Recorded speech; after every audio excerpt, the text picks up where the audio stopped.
गेल्या 1 महिन्यापासून पावसाने दंडी मारल्यामुळे शेतकरी संकटात सापडला आहे. सोयाबीन, तूर, पराठी याचे चांगल्या प्रकारे पीक झाले आहे. पण पाणीच जर आले नाही तर पूर्ण पीक मरून जाईल. करावे तरी काय असा मोठा प्रश्न चांदूर बाजार येथील शेतकऱ्यांना पडला आहे. सलग 2दा पेरणी करून मोठ्या प्रमाणात शेतकऱ्यांचे नुकसान झाले आहे. तिबार पेरणी शेतकऱ्यांनी केली आहे. पण पाणीच जर आले नाही तर शेतकऱ्यांवर आत्महत्या करण्याची वेळ येईल असे मत माधान, वणी, शिरसगाव, अडक, थुगाव या गावातील शेतकऱ्यांनी मांडले आहे. त्याचबरोबर संत्रा गळण मोठ्या प्रमाणात होत आहे. सर्व फवारे काढून सुद्धा संत्रा गळण कमी होत नाही. कृषी विभाग जो फवारा सांगतो तो फवारा मारणे चालू आहे, तरीही संत्रा गळण कमी होत नाही. कोरोनामध्ये गेल्या 2 वर्षात कोणतेच पीक घरी आले नाही. कोणत्याच पिकांचा फायदा झाला नाही. पीक विमा कंपनी सुद्धा मदत करायला तयार नाही. असे मोठे प्रश्न शेतकऱ्यांना पडले आहे. चांदूर बाजार तालुक्यातील ग्रामीण भागातील मादान या ठिकाणी आपण पाहू शकता की संत्र्याची जे गळण आहे हे मोठ्या प्रमाणामध्ये दिसत आहे. शेतकरी चिंताग्रस्त झालेला आहे.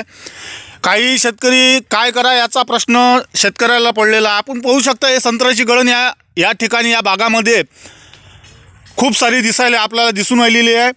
त्याचबरोबर आपल्यासोबत काही कास्तकार आहे, त्यांचे खूप मोठे असे प्रश्न आहे. प्रश्नासोबत त्यांचा काही म्हणजे कुठल्याही गोष्टीचा फायदा होत नाही आहे. मोठमोठे असे प्रश्न आहे. संत्र्यामध्ये सर्व 2-3 फवारे झालेले आहे. संत्र्याचं सगळ्या गोष्टी होऊनही सुद्धा पिकाची नास्तुमत झालेली आहे. संत्रा गळायला सुरुवात झालेली आहे. फवारे सर्व झालेले आहे.